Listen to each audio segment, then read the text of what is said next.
Hello, my name is Greg Massi, and this is episode number 53 of The Color of Air, a podcast about the musical journey.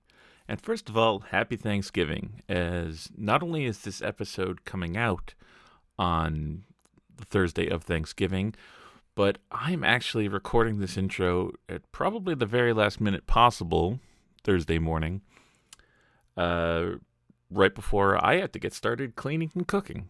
So, anyway, happy Thanksgiving to you and yours if you celebrate it. And we've got an excellent episode here today.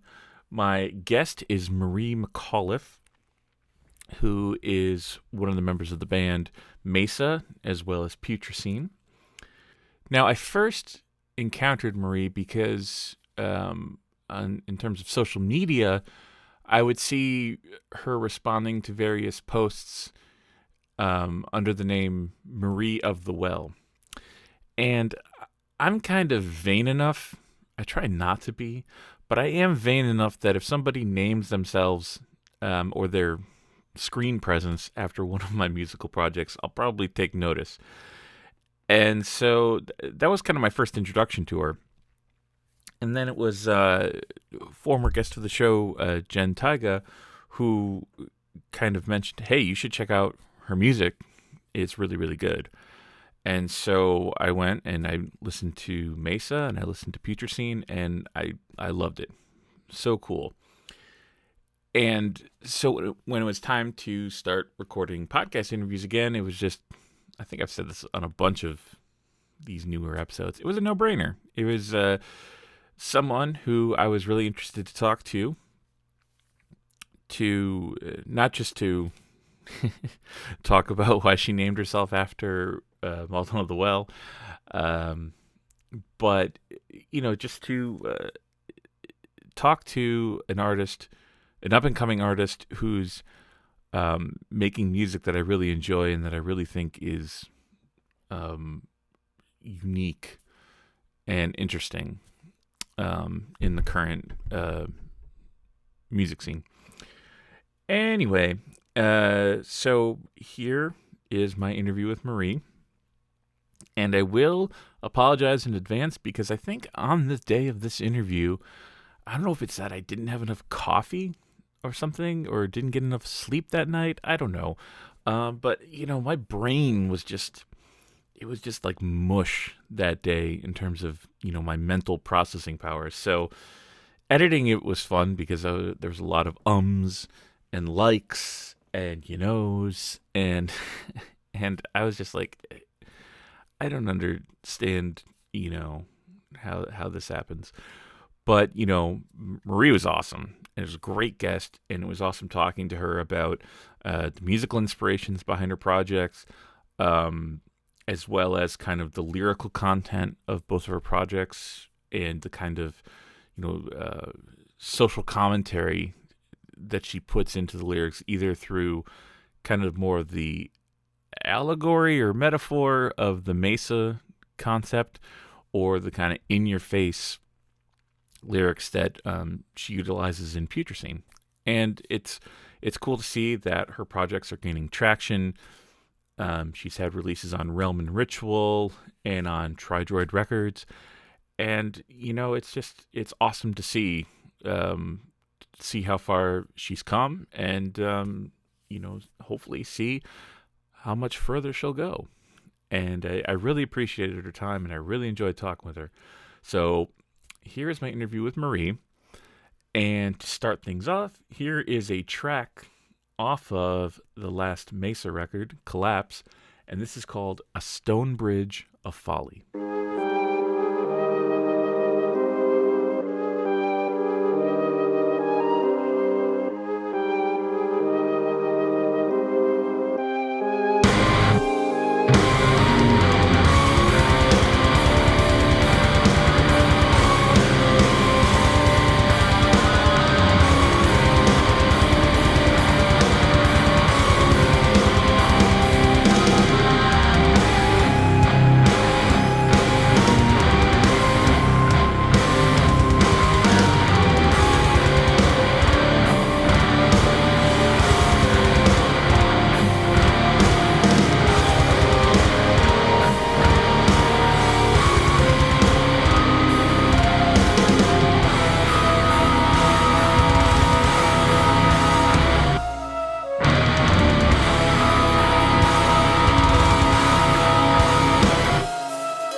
I'll start from the top because like I wasn't aware you had a band. I'll be honest. But I had seen your name a couple times over the years because I think you probably interacted with different Facebook posts, and I thought, when someone's named after your old band, you kind of notice that. it's kind it's Yeah, kind I'm of sure. it's kind of a cool compliment. I'll be honest. Um, but yeah, so I was just wondering, like when did is Mesa your first band, or I mean, what's your musical history? All right, so my first band was back in high school. It was with um, two of my friends in high school.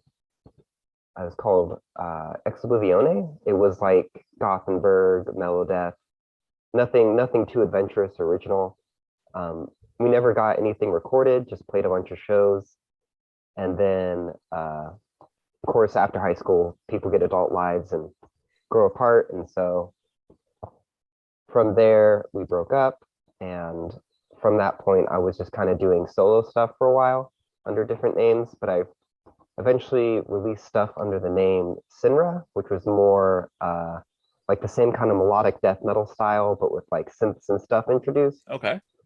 And that was me like learning how to do home recording and self-producing all the stuff. So it all sounds like garbage. But it was a fun learning experience to learn how to work a DAW and learn how to chain audio signal and stuff. And then in college, I had a calculus class with someone who was also into metal, and we eventually started talking, and then we started hanging out and jamming, and that's when Mesa formed. Oh, cool. So that was about, I think, 2014, 2015, Okay. and Mesa's been active since then. And then in 2019, or yeah, 2019, my friend Trevor, who I was in that first band with, Ex Oblivione, Hmm. he hit me up and he asked me if I wanted to write drums for this project he's doing. And so I agreed. I wrote drums for this project. It was Putrescine. And yeah, that the EP released, and then people really liked that, so that kind of took off. And I took more of a lead writing approach on that for the full length. Oh, cool.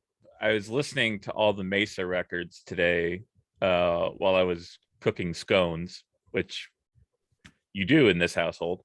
Um, and I I was pretty amazed at the growth, to be honest. And you could speak more to this on how it went on your side, but I can hear from the first record to the EP to the new record, I can hear the growth. I mean, granted, yeah, there was like how many years? 5 years between the two, between the Yeah, I release. think 5 or 6 years. Yeah. So I mean, that's it goes without saying that a band changes and grows in that time. But I thought, just in terms of writing, production, the use of synthesizers and like I felt that um the EP Glow, what I liked about it is like I always loved the approach. I mean, it was I don't know, I just love the way the guitar sounded. I love the way that the synths kind of mixed in with it. I just felt like it was a real big, step forward from the first record. And then with Collapse, I mean, like I loved how you kind of continued on with that, but you also introduced these other elements, including some more, I guess, clean singing from you. Yeah, it was me trying out clean singing really for like the first time on well, not really the first time. We had a collaborative album that we did with a krautrock band back in California that I'll have to link you sometime. Okay. But it was the first time I really like sat down studio wise, like trying to do clean singing. Okay, cool. And so, like, take me through like what was, I mean, what was kind of like from album to album, how did your approach to the writing and the production change over because I can hear it, but what behind the scenes, what was the growth? For that first album, that was like, I don't know if you remember, in like 2013, 2014, like doom metal, sludge metal, and like stoner metal was kind of in like a big heyday. Yeah. and that's what me and my friend Adam were really into.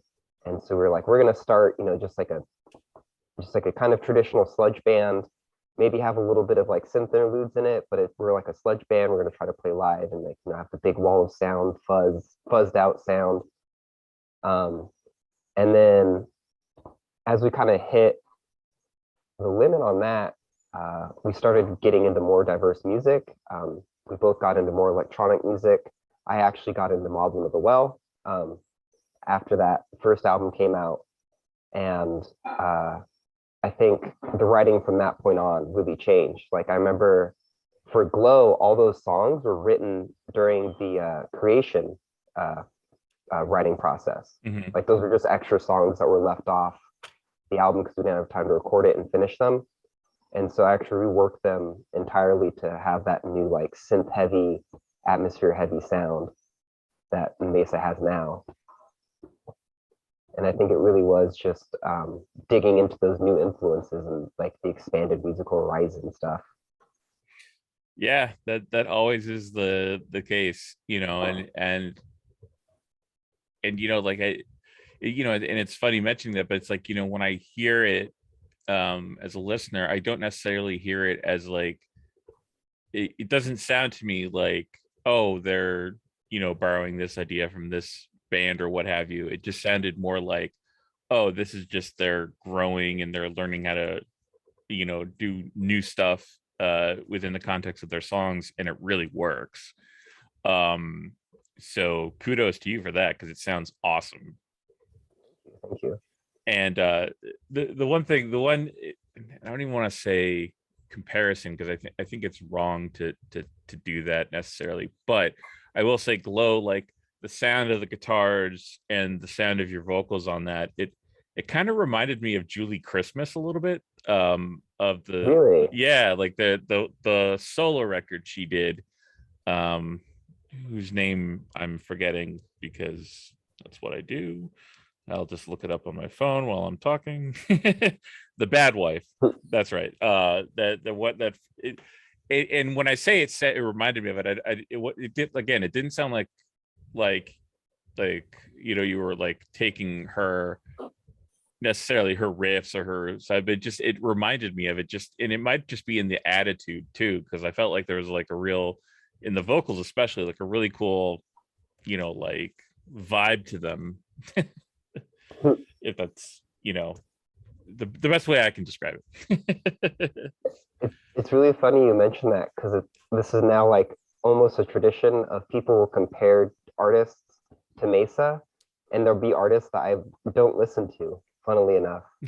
Like I've had people compare Mesa to like Husker Du, and I didn't listen to Husker Du before I saw that comparison, or I don't listen to a lot of Neurosis, and I've had people compare us to Neurosis. Oh wow, Yeah, and so that's cool. I always find it funny that it's always stuff I've never listened to. Oh, okay. Well, that's cool though. I mean, it's cool that you kind of like, um because I feel like those kinds of bands and everything, those are like kind of high watermarks.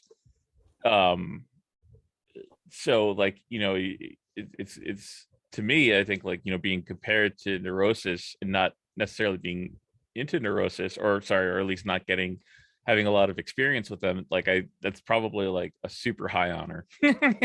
Yeah, I'm always stoked to hear these comparisons and to go back and then actually check out these bands too, because I actually went back and listened to more Husker Du and really kind of dig some of the stuff they've done.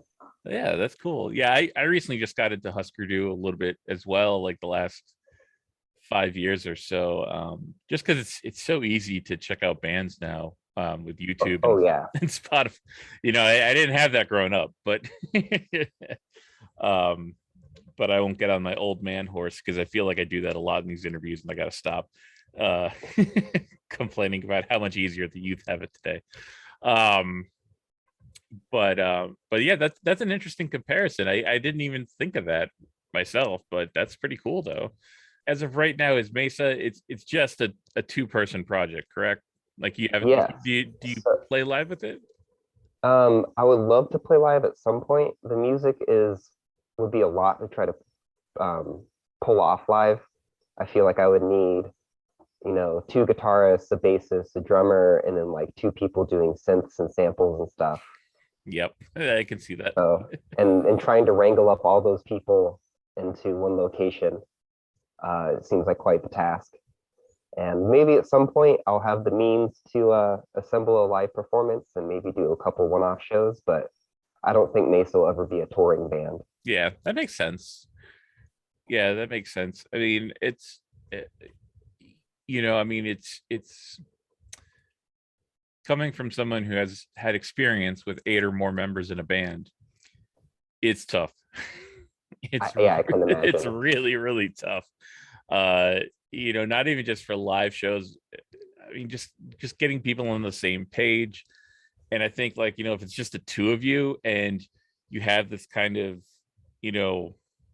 chemistry between you that's like producing these records, like that's the biggest thing. Like you know what I mean, like that. So I can kind of see keeping it to that kind of studio level, because at least, but I think it works. So yeah, and on the two members, I haven't really announced this on the page publicly yet, but so Adam, who is the other second member of Mesa, is assigned to take like a leave from music for the time being. Oh, okay. And so I'll still be using some of the stuff he's written for future Mesa compositions, but actually Jen Taiga will be stepping in as the second member for Mesa. Oh, that's awesome.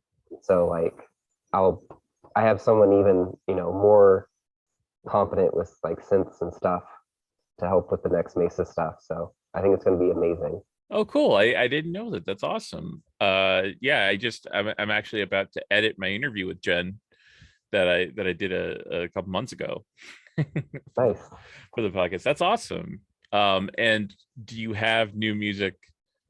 Yeah, I mean, I shouldn't say do you have anything new in the works, because I mean, you just put out 2 things this year, so I feel there's going to be a time. But do you have ideas going forward? I actually not too long ago finished up writing the first draft of the next full length. Oh, okay. Because I work like I'll have like Collapse was finished being written about 5-6 years ago. Okay. And so in between that time, I've been writing more Mesa stuff, and I sort of compile and readjust and refit things to fit with each other. And I just have like a big library of a bunch of songs and riffs and fragments that I compile together to assemble an album or an EP or whatnot. Yeah. And actually, I do plan to put out an EP next year, hopefully, if the production and money stuff lines up. I'll be able to put out another Mesa EP next year. I plan to work pretty fast on this stuff. Oh, awesome. That's, wow, being productive. That's awesome. Yeah, I envy that. Being able to actually finish things. That's it took me a long time to get to this point, but it does feel good to finally like have momentum with projects. Yeah, exactly. And I guess, like, the nice thing about not necessarily being a live project is that you can continue to build momentum even when everything is kind of shut down. Yeah. Which I feel is very important. Because yeah, like my band Concilium, like our momentum pretty much got stopped dead in its tracks March of 2020. And it was just kind of like, well, I guess, all these gigs we have are canceled. So what are we going to do? and yeah, so everybody was kind of just, frozen. But it's cool that you've been able to build and get more work done. That's awesome. Yeah, definitely. Yeah, I know like when the pandemic shutdowns are really tough on a lot of bands that are live focused, and like the bands that are based around a bunch of people in a room rehearsing together, and that's how they get their material, rather than someone sitting at home and writing stuff in a studio or something. Most people I know have some sort of solo project that they've been pursuing for the last year. Yeah, that doesn't make sense. And learning how to record at home, and some people being like, I don't know how to record at home, and it's just like, oh, you'll figure it out. I just want to jump in to say thank you for listening. And here are the ways that you can support us. Subscribe to The Color of Air on your favorite podcast app like Apple, Stitcher, Radio Public, or Spotify, and be sure to rate and review. Also, follow me on Twitch at twitch.tv/retcongreg. Join our Patreon at patreon.com/Ret Con Industries, where we have 3 monthly subscription tiers of $1, $5, and $10. Depending on which tier you choose, you will have your name listed in the credits for every future podcast and music release, as well as access to bonus audio and video content, Bandcamp discounts, and exclusive merchandise through the Ret Con Swag Club. Finally, please check out all the music up for sale at retconindustries.bandcamp.com. And now, back to the podcast. When did you kind of get started with music in terms of like, what kind of got you into not necessarily get you into music, but when did you decide to like, oh, okay, I'm going to start trying to play this, or how did that process work for you? So like my history of music kind of starts with my mom getting me into the music she was into. She was into like, all the classic rock stuff, AC/DC, Van Halen, all that stuff. And so, of course, being in middle school, listening to a bunch of classic rock, I wanted to play classic rock, and I wanted to learn an instrument. And so I got a classical guitar on one of the Christmases when I was in middle school, and I just never put it down. I just was always playing it around the house. I annoyed the heck out of my parents with it, and eventually I got into harder and harder rock. I got into like Metallica and Judas Priest and Iron Maiden, and that just led me down the rabbit hole of heavy metal, and then just getting into the heaviest stuff I could, from thrash metal to death metal to black metal through high school. And that eventually led me to meeting some of my first friends that also played music and starting my first band, which was metal. That's awesome. That's all. Yeah, I feel like that's always the path, is like you start, there's always like some sort of like, no one ever starts off with like the super heavy stuff, like I mean, for me it was hair metal, it was Poison and Motley Crue and all that late 80s early 90s stuff. And then I always feel like Metallica is like kind of that gateway. Yeah. So it's like you get into Metallica and you're like, okay, well, let's see where else we can go. And then it just kind of goes deeper and deeper. And you're right, it's like a rabbit hole. Yeah, I remember in high school, I had a friend that was a bit more into metal than I was at the time. And before, I'd only listened to like the hits of Metallica and the Black Album. Mm-hmm. And then he showed me, I think it was the song Fight Fire with Fire. Oh, yeah. And I never heard anything that fast before. And it just blew my mind. And he's like showing me Slayer and Megadeth. And it was just like, oh, it was such a magical time. Man, you're reminding me exactly that. I had a very similar experience in high school with Byron, who I was in Maudlin with, and who writes lyrics and everything for Chaodot. Just because like he had this like super extensive metal tape collection, which and he had like everything, because he had been listening since way before I was. So he'd be like, "Oh, you like Metallica? Well, check this shit out." And it's like, here's Iron Maiden, and here's whatever else, and and he had like all the death metal, and the King Diamonds and the Merciful Fates, and so yeah, that was that was kind of my thing, like someone being like, "Oh, you're into metal? Well, check this out." Yeah, and it was funny. Eventually, I surpassed that friend where I got into heavier stuff than him, and I was showing him the heavier stuff. Oh, okay, that's awesome. Yeah. And in addition to the music too, so I mean, you do really amazing artwork as well. I really like the art that you put out. And like, when did kind of like art come into it? Because was it music first or art, or what was the progression of that? It was definitely music first. Okay. I I annoyed the heck out of my teachers by doodling constantly in class in high school, but it was never like I was never trying to refine my skills. It was just like, oh, I'm just gonna idly doodle because I don't have anything else to do and I need to occupy my time. And it didn't really become serious with doing visual art until I would say almost about a year ago.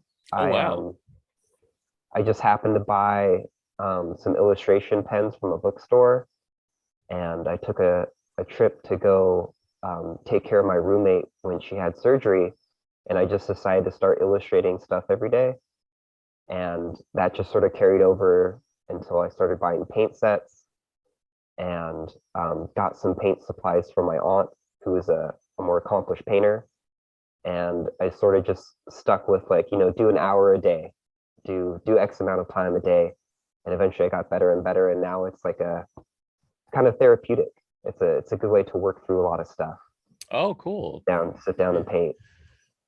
Yeah, I mean, I'm not a, a skilled art reviewer, but yeah, I just think I think with the stuff that you do is really cool.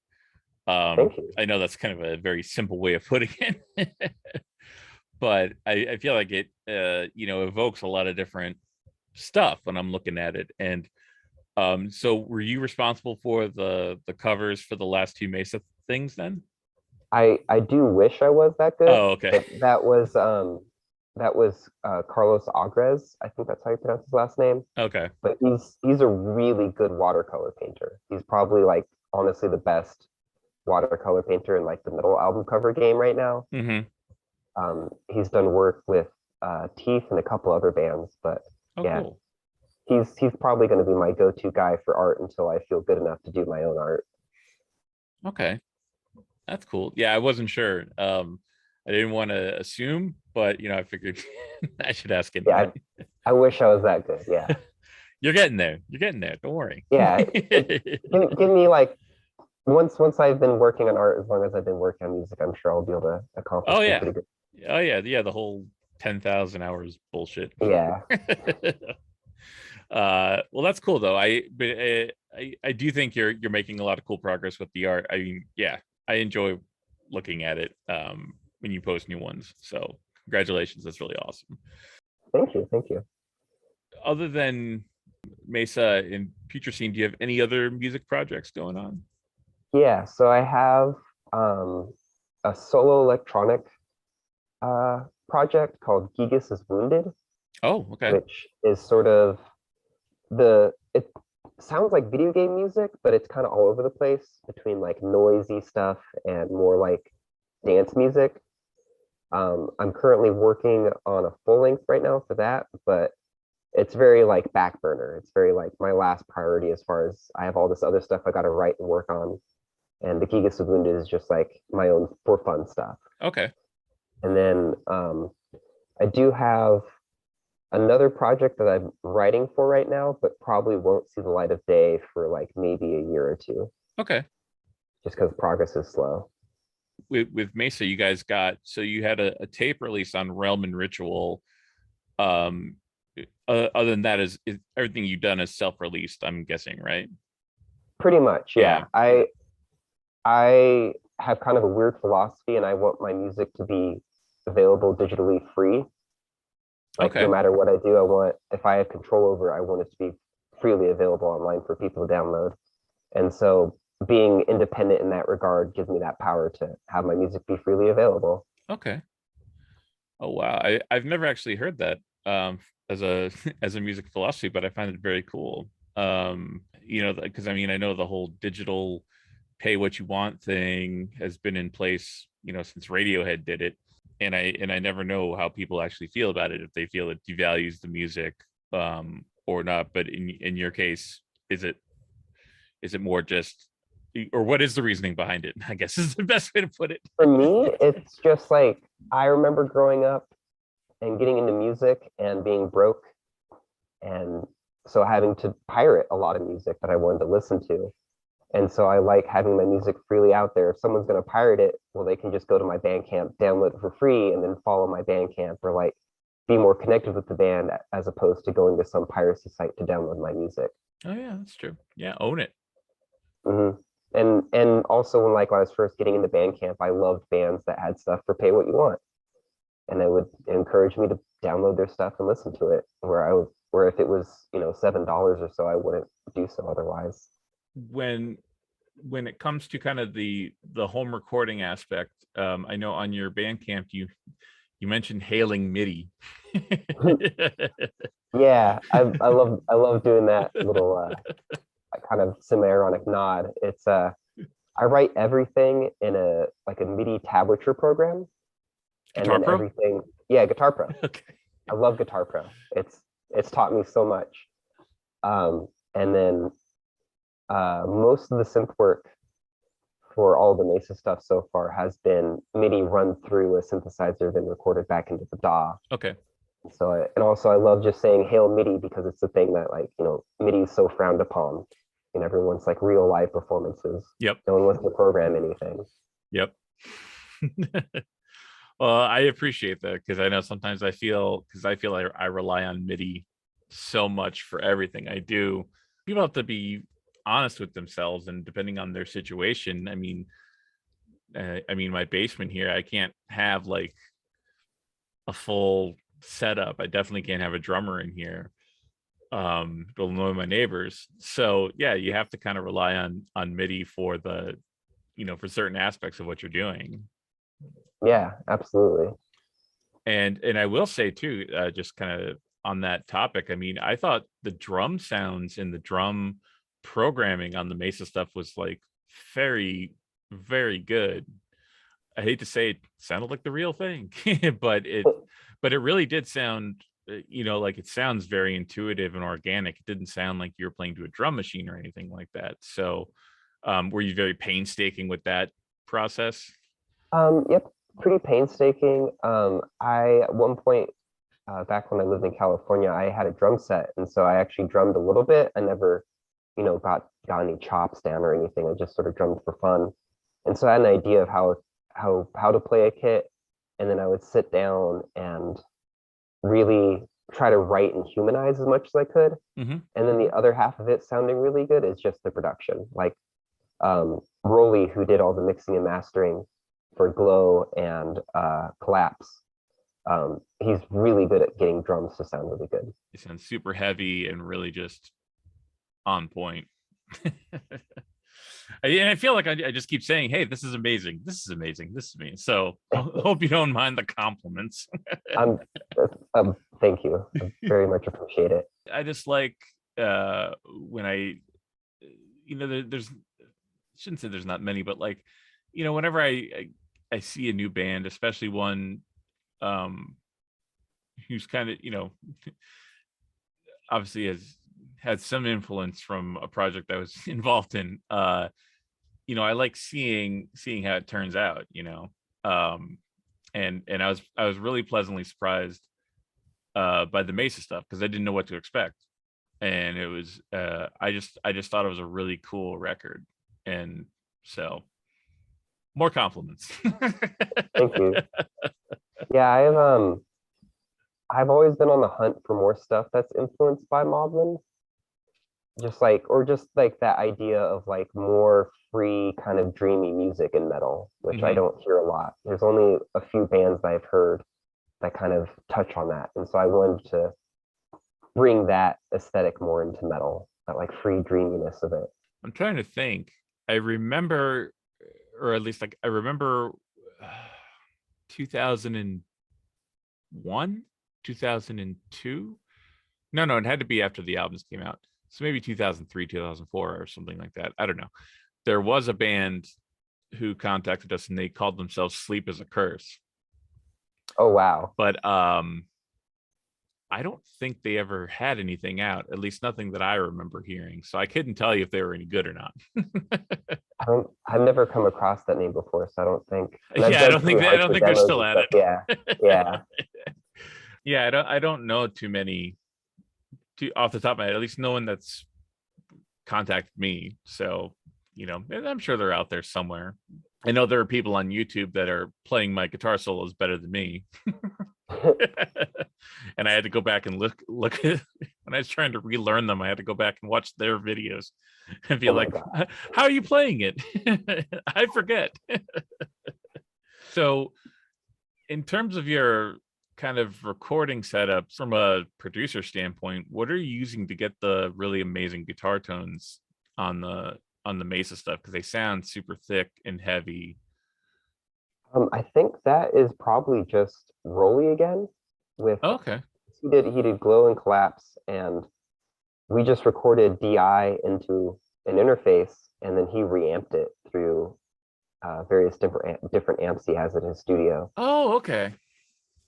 Oh, that's awesome. And then Creation was Amp Sims. That was um, one of our friends from college. He agreed to help us record that first album, and I forget exactly which amp sim he used, but yeah, that is all digital for that first album. Oh, cool. All right.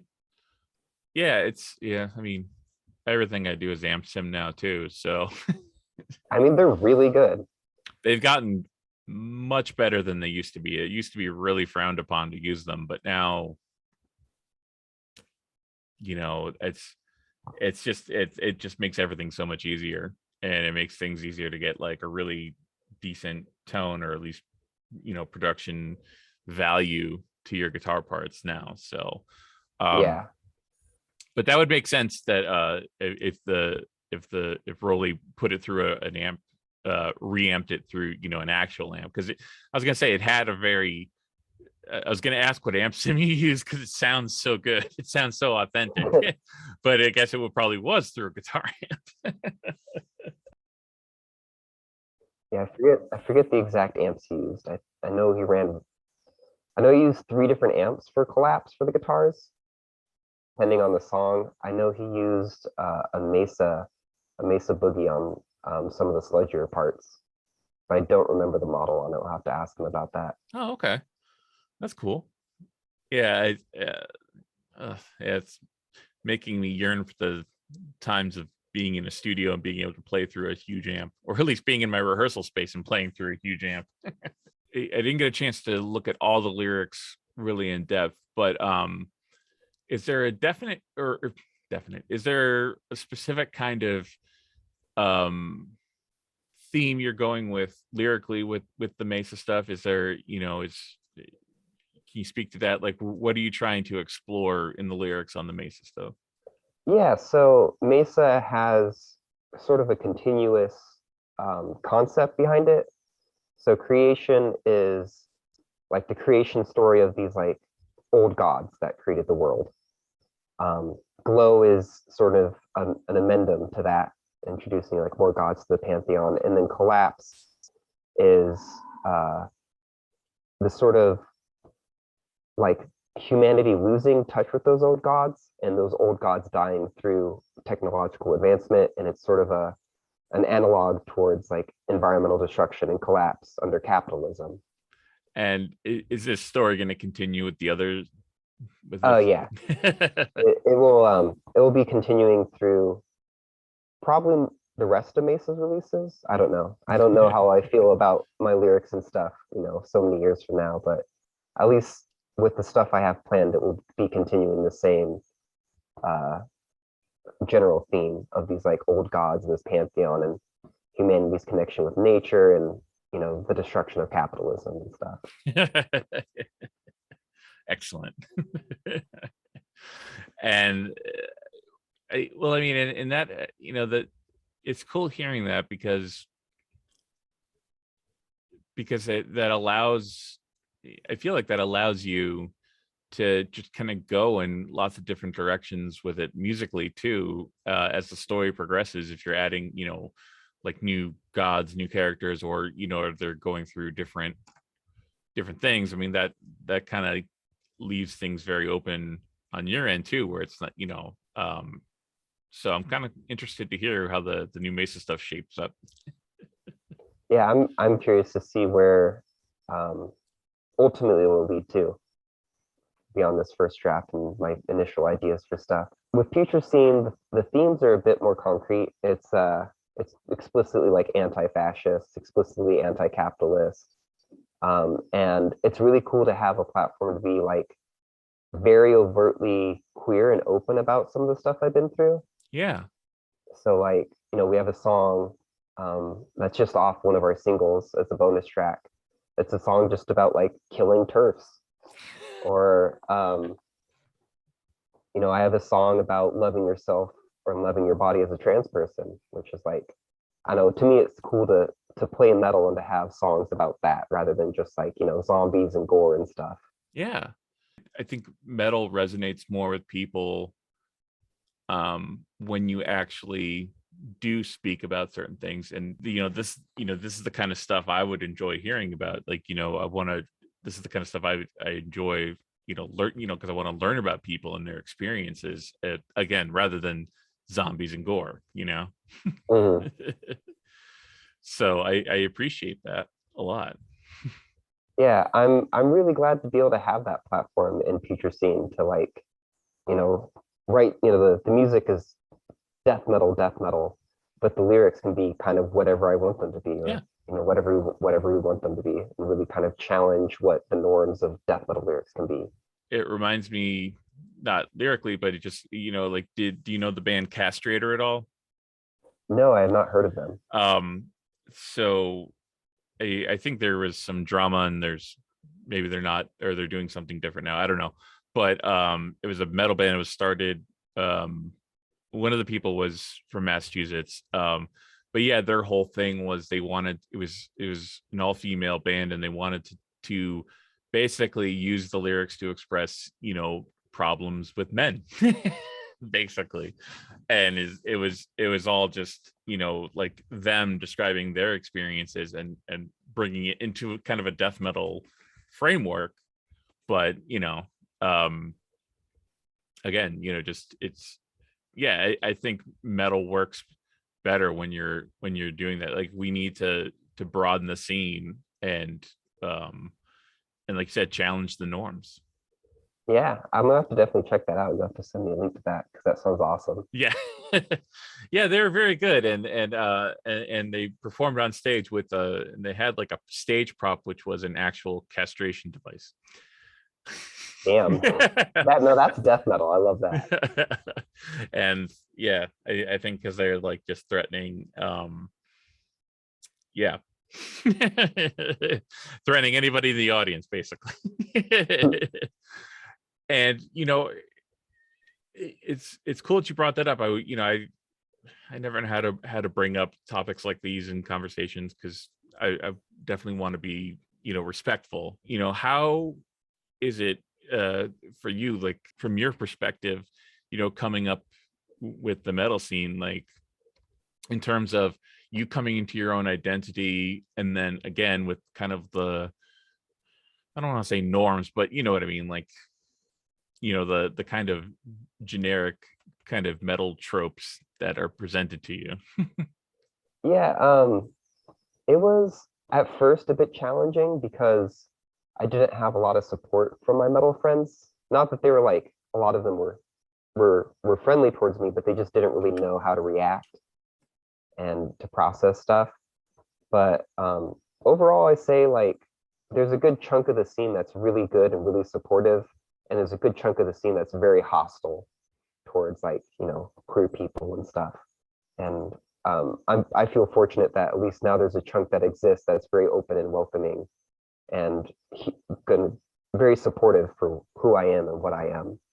I mean, just from my perspective too, just over the years, like, I just feel like it's slowly becoming more accepted, Yeah, and I I think like anything takes time, I guess. But I mean, like, when Rob Halford came out as gay in 1998, I mean, it was that was a pretty remarkable moment, because no one had ever really done that before with metal, and especially someone challenging you know kind of the macho metal bullshit that yeah, got kind of force fed down our throats. yeah. Or, it's really cool to see the progress that's been made in general acceptance and like education about like trans people. Yes. And since like when I first came out back in like 2013 or so, 2014, um, just in that span of like 7 years or so, it's been amazing to see how quickly things have been coming along. Yeah, I feel like I'm seeing more and more of it, especially in the music world. And I feel like that's kind of the first place. I mean, it's always the spot where the kind of social cultural changing things that happen in music first. So I agree that it's really awesome to see. Yeah, yeah, definitely. Yeah. Um, as I try to find eloquent ways of talking about it, which I'm failing at. So sorry about that. You're doing a fine job, don't Oh, worry. thank you. Thank you. Um, do you have any other kind of future Putrescine plans? Yeah, we actually we have some releases. I don't know how much I can talk about, but we do have some releases that we've finished up and hopefully will be coming out soon, depending on like, production timelines and stuff. Okay. Uh, but definitely we have some releases planned, and then we're of course writing for another full length, which Oh, hopefully cool. we'll be recording next year. Oh, awesome. That's awesome. And in regards to all your different projects, I mean, how has the reception been in terms of, you know, do you feel like you're building some, like you said, momentum with getting people behind your work and, supporting you? Yeah, it's kind of surreal to, I mean, it was really surreal when Putrescine, that first EP came out and it just sort of blew up, and like a bunch of people I didn't know were talking about my music, and it was just a really cool experience. And I'm kind of learning the more money and the more effort you sink into a release, it's kind of the more attention it demands. And so as I've been sinking more money and more effort into releases, they've been kind of commanding more attention. And yeah, that momentum is building, and it's really cool to see people I don't know talk about my music. Yeah. Yeah, that's always the dream. And um, and you're right. I mean, it takes so much uh, like you said, money, effort. I think I was talking to somebody where I think one day I was just really exhausted from trying to promote stuff, and I was just like, what, this is like a full-time job, in addition to my actual full-time job. uh and I was like, oh yeah, of course it's a full-time job. That's why there's PR people that you pay to do this. Yeah, um and I mean, with Mesa getting the tape release through Realm and Ritual, has that helped broadening, Mesa's exposure? yeah, it's nothing like the what Putrescine got with its first couple releases, but it's definitely gotten a couple reviews from people and some sites. I think I'm at almost 200 sales on Bandcamp for Collapse, which is I was never expecting 200 sales in like Oh, two that's months. amazing. Yeah, um, and so uh, it is really cool to see that traction forming. Cool. That's awesome. And with Putrescine, again, is that all self-released, and therefore is all the kind of the work, like I said, the money, that's all you putting in the money and effort into getting the word out there? With Putrescine, for the first part, yes, it was mostly us and our connections that we had that was kind of the promoting factor on that. But now we're working more closely with our label, Tridroid, Oh, and I cool. do, Okay. yeah, and I do believe we have someone that's kind of helping us navigate like promotion and PR and stuff.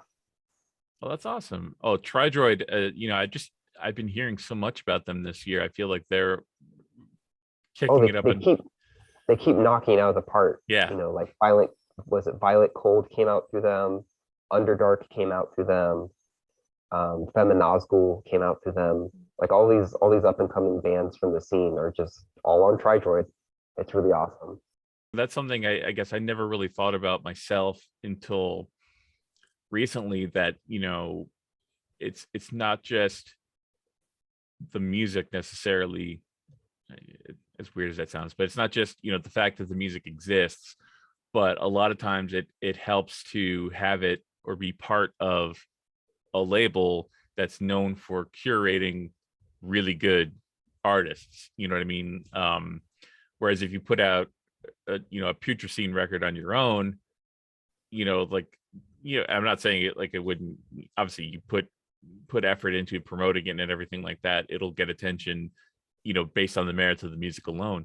But having it on Tridroid, it's like, okay, well, if they're part of the Tridroid family, then obviously there's this kind of expectation about it, and it kind of helps increase the reputation of your music. Oh yeah, absolutely.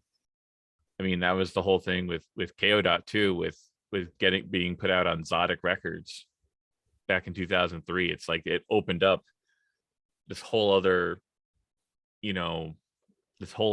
realm, so to speak, just because just by being chosen to be released on that label, you become part of that label's aesthetic and that label's reputation. So Yeah, and I mean, Zodic Records is one hell of a record label to have the debut release come out on. yeah. Yeah, I know. John Zorn himself was like, "Oh yeah, this is really good. I'm gonna put this out there." Yeah. Yeah.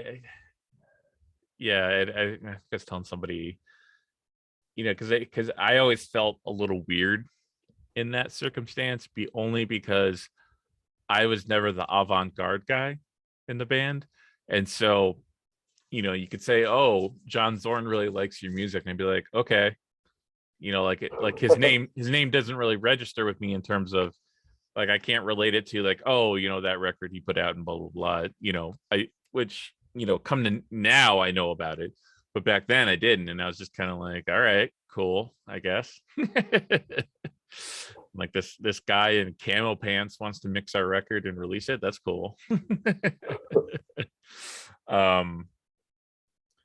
But yeah, but it brought out, I mean, I know I would talk to people and they'd be like, "Oh, so what's your favorite John Zorn album?" I'd be like, "I like Iron Maiden."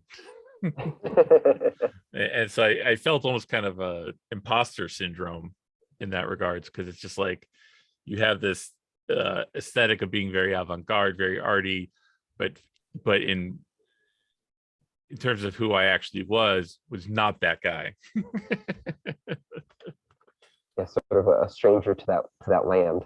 Yeah. A stranger in a strange land. Yeah. Yeah, to bring it back to the Iron Maiden reference. Yeah.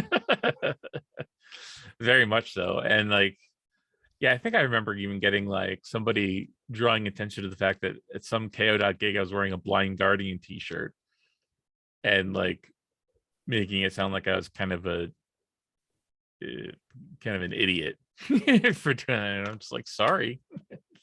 Damn. This is the music I like. What do you expect? Yeah. I can't wear arty t-shirts. You gotta have the whole aesthetic, the whole 9 yards for people to take you legit. I know. I know. But yeah, well, this has been awesome, Marie. Thank you so much for taking the time to talk to me on this. Of course, thank you for having me.